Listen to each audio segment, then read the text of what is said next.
Y'all know we always arguing, or y'all always be on my ass when I say that the Premier League is the best league in the world. Y'all always like, bro, no, it's not. The La Liga got this many Champions League winners and this and that because of Real Madrid and Barcelona, or the last Ballon d'Or winners was Barcelona and Real Madrid and all of this. I say, man, I done pulled up a video today to watch with Twitch chat. Shout out Football Historia. Go subscribe to that man, get him to 30,000 subscribers, like up the original video. He made a video. Hopefully he give an actual answer and don't beat around the bush and try to play peacemaker and fence sitter. I hope he gives an actual answer when it pertains to which football league is truly the best. Let's see what goes down. He weiß nichts. He weiß the Premier League. I've heard how hard the Premier League is. I haven't experienced this yet. This is the He reason makes why very I go to banker England. videos. It's more difficult because there are more games. What if I told you guys Pep isn't entirely telling the truth? Oh, The Premier League might be hard, but is it the best? The most entertaining? The craziest? Or even the one with a lot of mind-blowing fan passion? okay, so the word the best. What are we talking about when we say the best? Because that just brought up an interesting point. Pep said it was the hardest to play in. Does that necessarily mean it's the best? Because He say it's more difficult. I feel like that's what I think about when I say the best. Like the most difficult league to play in because of whichever way, because of either skill or is it more physical or this and that. That's what I view as the best. Some people could think parity. Some people could think entertainment value, but I'm talking about difficulty-wise. Eunice say the hardest to win is the best for him. Morocco boys say new champ every season. That's how you determine what's the best. The best is the hardest and most entertaining. Who has the better players and stuff? Okay, I'm just. there are more games. All right. What if I told you guys Pep isn't entirely telling the truth? The Premier League But interestingly- might be hard, but is it the best? The most entertaining? The craziest? Or even the one with a lot of mind-blowing fan passion? Oh hell no, that ain't it. Whoa! What league is this? Is this when Leverkusen won?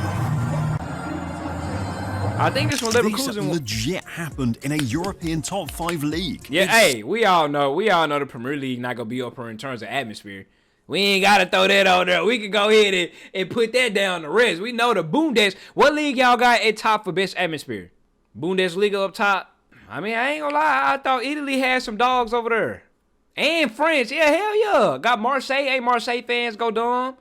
Paris Saint-Germain fans, go dumb. Like France, them Frenchmen don't be playing no games. So it's a variety of answers when I bring up what was the best fan atmosphere type shit. But Afro say it ain't close. Bundesliga is so clear. Italy is awful. Damn. That boy Rika say La Liga or the Prem. That's crazy. All right. Top 5 league. It's so crazy that we've decided to figure out which league is the best and rank them in an insane order. Uh-oh, But he before gonna we rank get them into any of that though, I need to let you guys in on something. What'd he say? In an insane order. But before we get into any of that though, Bet. I need to let you guys in on something first. That subscribe button to Football Historia. Hey, go hit it subscribe if you to him. haven't already. Go subscribe to Football Historia. Like I said, get them to 30,000 subscribers. They make class videos for sure. Get more content like this. Now, for context, this would have been a top 5 league debate. But over in France, well, So you said the Saudi league was better than Liga. This man. The French league. Yeah. Easy.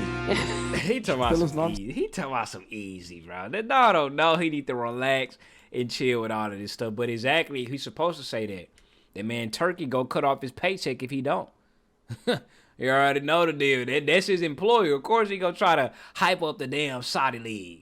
You don't see Neil out here saying Major League Soccer better than this league, that league, that league. He just be sitting out here playing ball. But at the same time, it's two different personalities. Everybody don't gotta be all calm and cool like Neil do. I just prove myself wrong. You see how I always just humble enough to accept when I'm wrong? You feel me? I can have a debate with myself and be like, damn, maybe I'm tripping with what I just said 5 seconds ago. So yeah, good for you, Naldo, for standing on business. Easy. Toot your league up. Pelos nomes que foram, né, para a Liga Saudita hoje.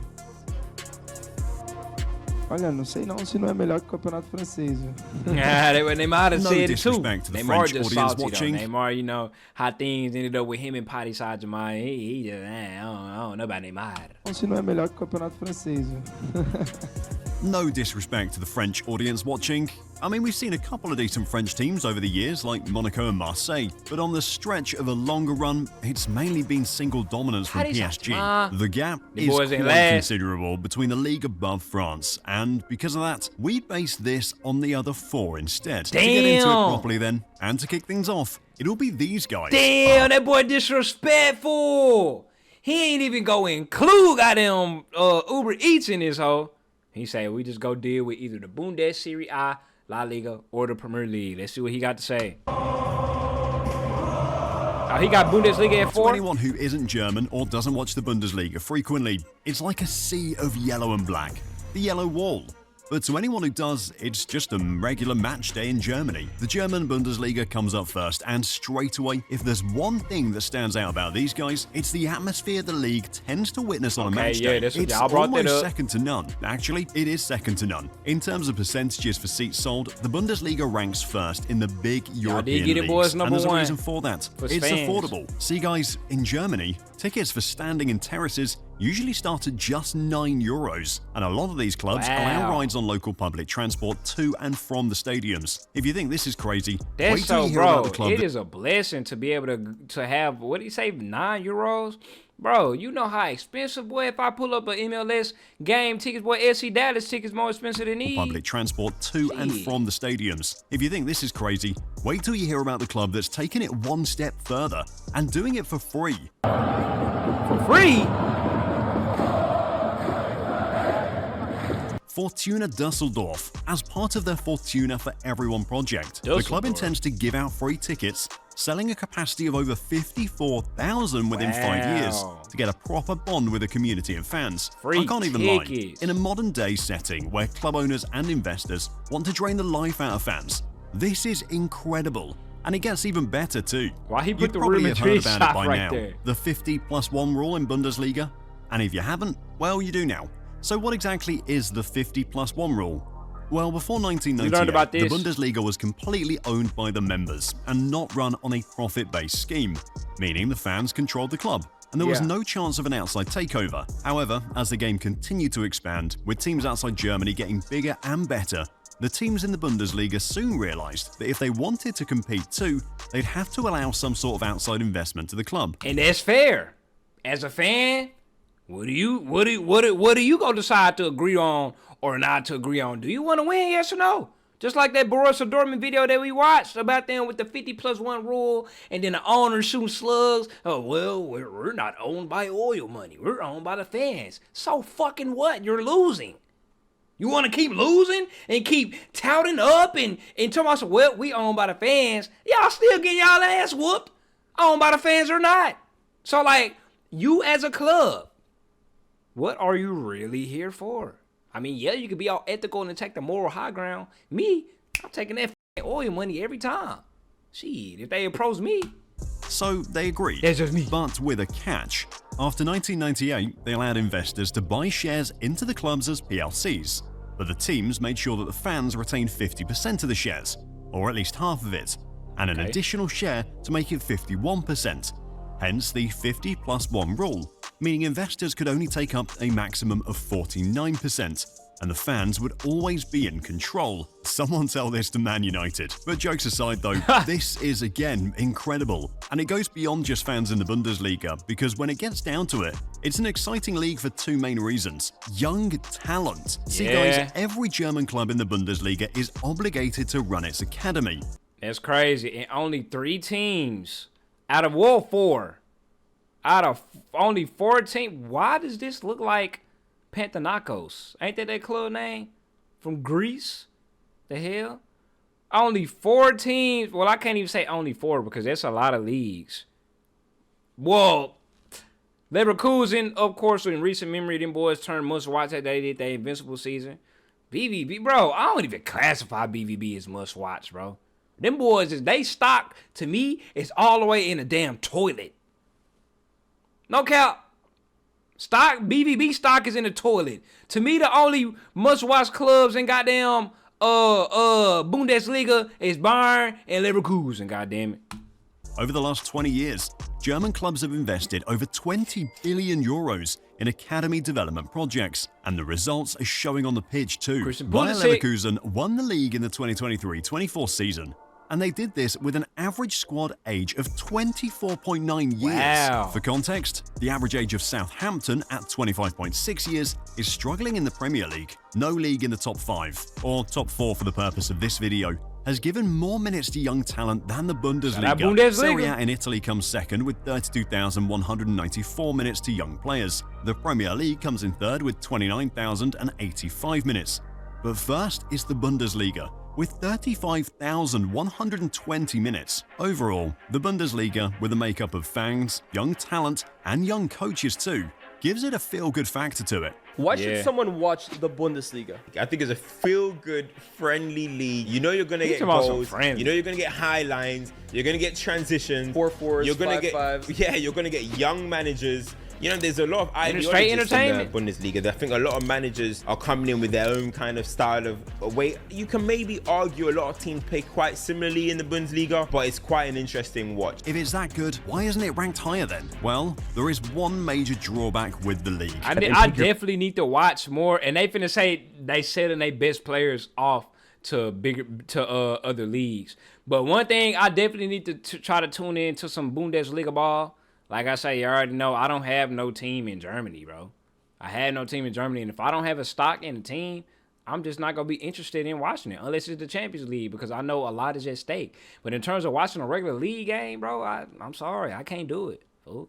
Unless it's a real, like I say, I feel like I seen that BVB. I forgot who they played, but y'all know that game where they ended up losing the league to Bayern. Yo, BVB Mons. I'm telling you, was it Mons? I don't know if it was Mons or not, but damn, I don't know. Your best player can take your best coach, can take your best prospect. That's not a good relationship to have within your own league. It's this. It might have calmed down a bit, but it still happens. The fact that almost every team in the league can bend over to Bayern and have their best players sold to the club. Yes, and not even that. Y'all realize that I said that they sell their best players to other leagues? No, they sell their best players to the best team in the goddamn league, and they don't have no shame about it. Destination? Well, we're fanned on. At least we're still fanned on, and we're not like these other clubs that's winning the league 5 fucking times in a row like Manchester City. At least we're not like Paris Saint-Germain in France, who won their league 10 times in a row. Bro. The German endgame.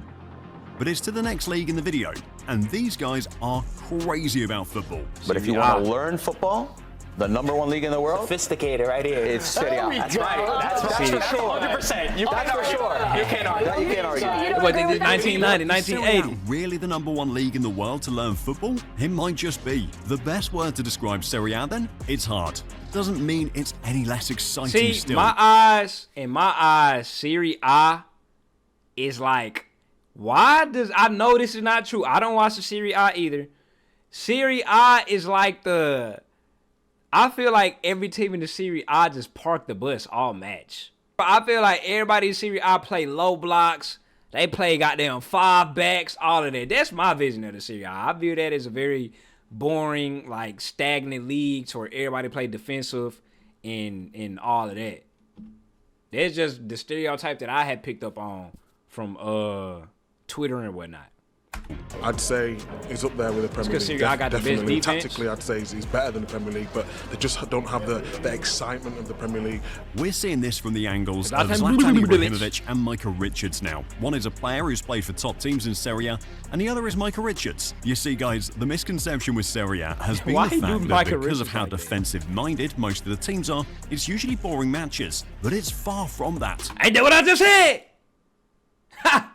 Ain't that what I just said? That what I heard reading my mind. If there's anything this current 2024-25 Serie A season has shown, it's that the league is unpredictable. Teams like Juventus and Lazio may have fallen off the mark in the last couple of weeks, but it's been a very tight race at the top this season. It's still very uncertain who's going to win it. It makes it more entertaining 100% to watch the Italian league right now. You don't know who's going to win. We've been arguing for months about who's going to win. I mean, here you've got 3 guys believing 3 different teams can. And a look at the teams involved just shows how tipsy-turvy the league is. Napoli, the champions in the 2022-23 season, had a horrible 23-24 campaign. They finished 10th. What the fuck, bro? What was the deal with that? Did they lose their coach or something? Why did Napoli not like go back to back on some shit? Because why they acting like y'all remember LA Galaxy from Major League Soccer? Marco Roy's talking about some, bro, it's hard for teams here to go back to back and do this, do that. You see Nap boy, them boys Nap fell off. And that's in the damn Serie A. They finished 10th. Now, I mean, it's cool that they didn't win, but for them to finish all the way down there, they're crazy. 10th and had 3 managers between the guy don't who won. Disrespect Christian Pulisic like that, bro. Morocco boy talking about some, the Milan Derby used to be legendary. Now you got to sit down and watch Pulisic versus Dumfries. You ain't even had to say all that. You feel me? You could have said reindeers. You could have said goddamn Leal, fake ass. You could have said whoever the hell's over there. You gonna take Christian. In the league, Luciano Spalletti and the current manager Antonio Conte, an Atalanta team who might be having recent success now. But get this, before the appointment of Gianpiero Gasparini, the current Atalanta manager in 2016, the highest the team had finished was 4th. And that was in 1948. Damn! Then there's Inter Milan, Champions League runners-up in the 2022-23 season, the defending Serie A champions. And even they haven't looked all that convincing this season. Look at the table again. I ain't gonna lie, Inter ain't really put up a... Well, shout out Lukaku. Because if they would have had a proper striker, bro, they probably would have beat Man City. But that Champions League final, boy, that game pissed me off so much. That was like my first chance. No, it wasn't my first. Hell yeah. Yeah, it was my... Was that my first Champions League final I was live for? Wasn't it? No, I seen a Liverpool. It was Liverpool Real Madrid 22. That was my first one. Chelsea City, I watched Chelsea City, but I wasn't live for it. I'm talking about like live. And I don't remember much from the Chelsea and City game because I was in college. I wasn't really I had it playing, but I was like doing homework and shit at the same time. But Liverpool Madrid, okay, that was 1-0. And then after Liverpool Madrid, it was Inter and City. Then after Inter City, it was Real Madrid BVB. Okay. And even they haven't looked all that convincing this season. Look at the table again.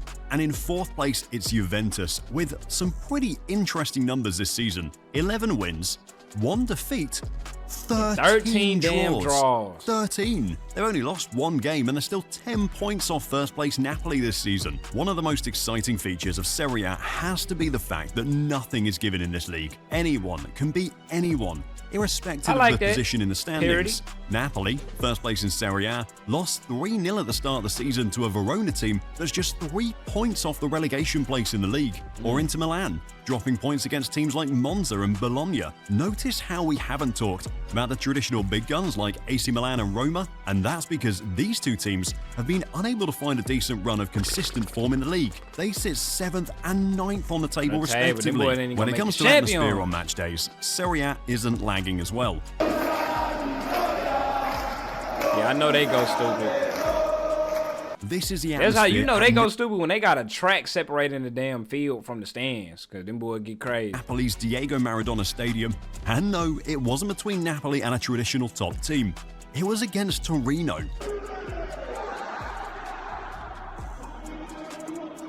Italy, you already know. I'm staying away from cultural stadiums I be hearing about the racism at that. And when this place gets rocking, it's usually insane. So if we know the Black teams, folk ain't got no the competitive business in nature of the Italy. league, especially at the top, and the atmosphere, what's the issue with Serie A then? The obvious one is money. I'll use the stadiums as an example. Out of the 20 teams competing in Serie A this season, only 4 of them as an example. Out of the 20 teams competing my high school is like, it's a little bit smaller. A little bit smaller. Well, this is a bad view because of the stands is like a little bit wider on this side. But yeah, it's some high schools in Texas that got a bigger stadium than this. Like, bro, what the fuck? He said Waxahachie bigger, bro. Waxahachie's got Waxahachie stadium not as big as Lancaster. Watch out, boy. But yeah, man. This season, only 4 of them actually own the stadiums they play in. The remaining teams have to rent out the stadiums they use on match days, and this over the years has become a problem. Because the cities renting out own the stadiums, they're usually very reluctant to make significant upgrades, and it all just makes for less appealing aesthetics. It goes beyond that too. It's become a theme to see clubs selling their best players to rival teams. Why?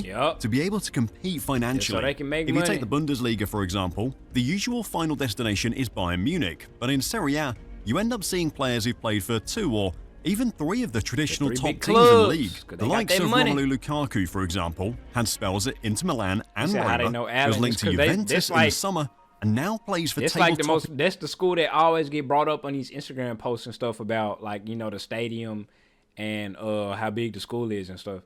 Napoli, Hakan Çalhanoğlu of Inter Milan has played for both Milan clubs. A tradition that's been around for a while now. Gonzalo Higuain played for Juventus, Napoli, and AC Milan. Tejan Koopmeiners from Atalanta to Juventus. In general, the weak investments in the league and the overall administration of it doesn't give Serie A the proper outlook it deserves. In that regard, in terms of outlook and package, I think I'll be at number 2. No one does it quite like this league. Oh, they ain't say it. What y'all think will be at number 2 before we get to it? Is he gonna put the Premier League at number 2? Or is he gonna put the La Liga at number 2? We gonna see. Y'all know I always say I feel like Premier League is the best. Yeah, I'm saying that is me. I say you think Premier League gonna be at 2? I feel like he gonna put La Liga at 2 for sure. Like, there's no way he don't put La Liga at 2. Like, because especially talking about the reasons that these are number 4 and number 3, there is no way that he put the La Liga at number 1. Just based off of the previous criteria that he been saying right here. Because La Liga, like I say, I know y'all hate when I say this, but it's a 2-team league. Or 3 this year. You know, Atleti be in and out the picture. In and out type shit. You know, they be in the Champions League year in and year out. But like, bro, them boys ain't really no... They 2-team league with third Atleti, you know, tagging along occasionally. But yeah, man. But let's see. That much less intense. No, you're right. He's been also since 2017. Why just since 2017? But it all just feels so intense. Also because of the presentation, the way the fans are so close to the ground. The atmosphere's played a big part. The atmosphere, and you know, the Premier League is a lot of things. But the one that stands out is the advertisement of the league. He put him at 2. Aju was right. He put the Premier League at 2. He put La Liga at 1. Let's see what he has to say. Maybe he'll open my eyes a little bit. Packaging, all of that stuff. I mean, think about it. On social media apps, TV channels, and adverts. Think about how easily accessible the league is. Definitely got the money You're on on X lock. 1 minute, and the next is a tweet or photo about a game from the league you probably missed. Since the turn of the 21st century, the rebranding of the league has continued to grow. TV revenue deals, more and more sponsors in the league, and the league continues to reach different parts of the world. Specifically, the Premier League here goes beyond star power. According to Nielsen, by the way, the Premier League regularly accumulates more than 3 billion viewers over 190 countries per match. It is by far the most popular league in the world. Look at that. More than 3 billion viewers in over 190 countries. So what is it about the Premier League that makes it that special other than the advertising and the marketing? Well, the competition itself is insane. Premier League England, it's high pace. It's front and back. So even if you're high-level technical player, if you cannot manage the pace, you will not handle. That kind of led to what Pep said at the beginning, saying that it's harder to play in, not only the pace and stuff, but because of all the damn games that they be playing too. That's pace. But I think it's just the way English football is. I remember when I moved here in this country like 18 years ago and started playing. So there's some mates that I met playing football, and we played in this like Sunday afternoon league. And the first game, like I could not catch my breath after 5 minutes. I promise you, it was literally box to box. Everybody was running. The intensity for a Sunday, it was a good level, but it was still a Sunday afternoon level. Nothing like fancy or anything. Two different people. Foreigners. Zlatan played at the highest level in the competition. Junior Lawrence talked about his experience playing at Sunday League level. Two contrasting levels of competition. He talking about Sunday League, and them boys come up with the same answer. The Premier League is intense. It's hard-hitting, back-and-forth action, all of that stuff. I mean, the league might not be as technical as the other leagues, but when it comes to proper drama, I have heard that. I have heard when it comes to technicality, the La Liga is better than the Premier League, or different leagues have their own specialty, and they do say that the Premier League has it in physicality, I think they said. Like, yeah, they talking about running and all of that. Premier League. Premier League. Premier League. Always. Couldn't even finish the question. Always. Always, mate. Always. It'll always be the Premier League. Like, even watching Everton face a team like Norwich, that's still first-class football. Wow. You're still going to get a great game out of that. Bro is spitting facts. You see, part of what makes the Premier League that interesting is that outside the traditional top 6 teams, the rest of the lot can put up exciting matches, and that's saying something, considering that the rest of the teams aren't small either. You're talking about the likes of Brighton, Aston Villa, Newcastle United, and Nottingham Forest this season. These clubs are outside the top 6, and yet, when they play, it has almost become a must-watch. Another interesting aspect of the Premier League is the feel it's got to it. It's the right mix, and that's thanks to the addition of foreign talent to the country. When you are a kid, you start working on that technically, and Italy is tactically all the time. In England was the pomo, position of maximum opportunity, so the direct play. Yeah, so long ball, second balls. I remember my stats at the beginning. The keeper has more passes in the final third than any other player, because they were playing long balls all the time and second balls. Rafael Benitez explains why the Premier League is so far behind in terms of coaching talent here, and he's got some pretty solid points. The idea we're trying to bring out of this, however, is that with the addition of different foreign managers and systems, tactics and all of that stuff to the league, you've got a proper mix of interesting teams now. The way Brighton plays under Fabian Hurtzler, for example. All-out expansive football, the way Pep's Man City plays, the Spurs play under Ange Postecoglou, the way David Moyes' Everton plays. All the teams and more have different systems that make... He's Scottish. Wow. Damn. I just knew that man was English. ...them unique, as opposed to, say, an Italian Serie A, where the primary duty of most teams is to defend first. And it just makes for a very exciting league. Then the players too. Think about names like Thierry Henry, Eric Cantona and Patrick Vieira. The introduction of these players brought a new feel to the Premier League and made it even more exciting. But that it's exciting doesn't necessarily mean it's the best. And to this end... That answered our question, y'all remember? I said, when you say the best, are you... I guess in his mind, he's saying the best as in achievements, who is one of the most, like, European trophies, and technically who's better. Because he say excitement-wise, it goes to the Premier League. And then he say atmosphere-wise, it goes to Germany. And what did he say about the Serie A? What did he give them? I forgot. But let's see. It's down to the one league we haven't covered yet. What makes La Liga one of the best leagues in the world? It's not as fast as the Premier League, it's not as fast as the Bundesliga, but there's a calm presence when you're watching La Liga.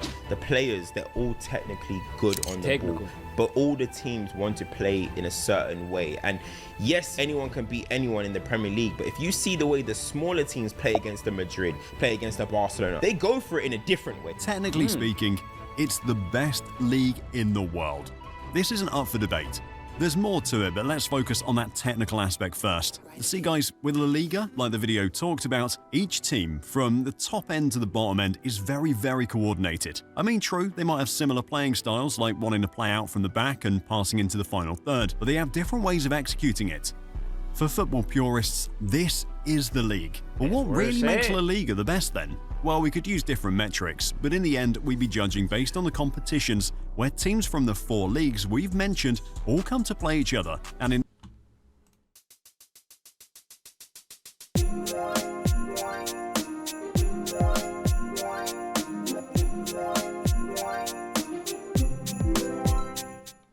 I knew it. I knew that was gonna be his reason. In this one, La Liga has been very dominant. Here's a crazy stat. Since the 2001-2 season, teams from La Liga have played non-Spanish clubs in 19 Champions League and Europa Leagues, which include teams from the English Premier League, the Bundesliga and Serie A. They've won all 19 of those finals. Let this sink in for a second. Damn, all 19? Which include teams from the English Premier League, the Bundesliga and Serie A. They've won all 19 of those finals. Let this... 19-0 versus all the other leagues in these European Cup finals? Is that what I just heard? Sink in for a second, because it's as crazy as it sounds. I mean, think about it. We've talked about every league so far and what makes them good.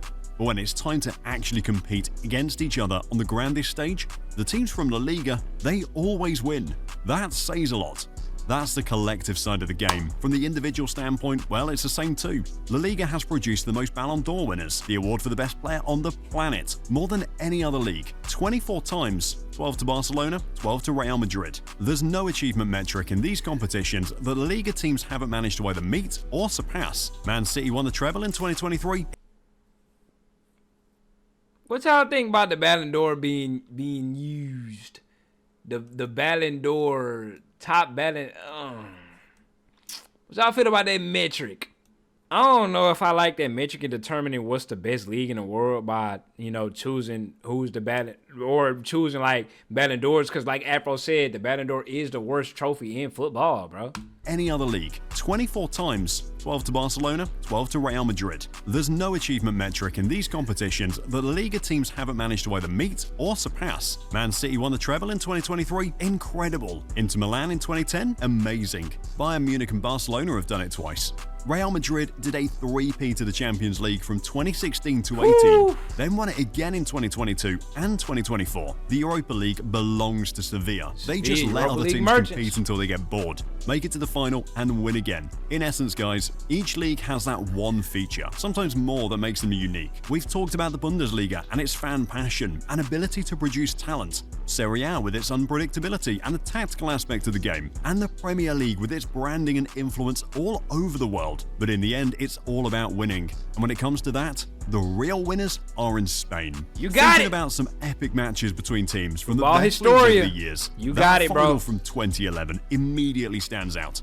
Click the next video to find You out got why it, the y'all. 2011 Can't Champions argue with League that. final will never be forgotten. You cannot argue with that. Go subscribe to this man. Get him to 30,000 subscribers, like he say. You can't argue with winning. I said at the beginning, what metrics are we talking about when we say what is truly the best? Are we talking about entertainment? Are we talking about the hardest, the toughest teams, most parity? He straight said, bro, who wins the most?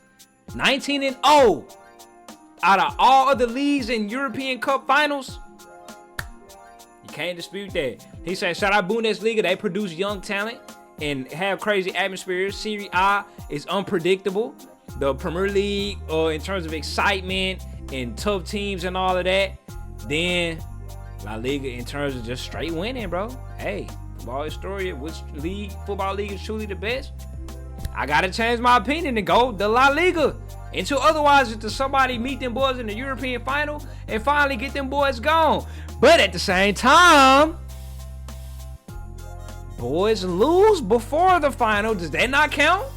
Losing before the final? We had Real Madrid, then City, Real Madrid, Chelsea, Bayern, Pool Boys, Real Madrid, Barcelona. Bro, it's carried by one fucking team. Like what? Real Madrid, in terms of Champions League, bro, Real Madrid carrying them boys. Now let's go to Europa. All right, Europa. I already know that Sevilla finna be carrying them. And yes, in terms of like casualship, like me, like I don't watch the Europa League, bro. Like Atalanta won last year. As a matter of fact, I enjoy it when they. Well, I ain't gonna say I enjoy it, but I was kind of tuned in because Leverkusen, this is their match to go invincible, and they didn't do it. Other than that, I definitely would not have been there. This year in 22-23, when Sevilla won it, this was when they played Roma, right? Bro, that was like the most terroristic game of football I have ever seen. I say, bro, people enjoy watching this, but Europa League, yeah, it looked like, hey, La Liga low-key kind of own the Europa League. Shit. Atalanta, that's Serie A. Then we had La Liga. Then we had Bundes.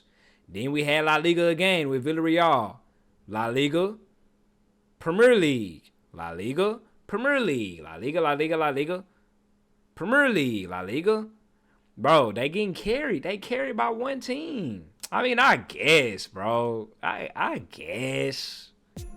I mean, you feel me? Hey, I'll give it to La Liga, though, until, like I say, somebody comes along. Matter of fact, when we saying what's the best league, are we talking about based off of, like, since 2020 started?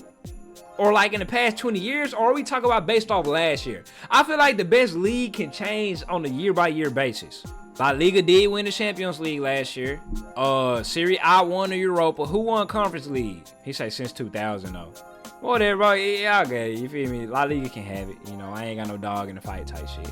But yeah, man. I'm out.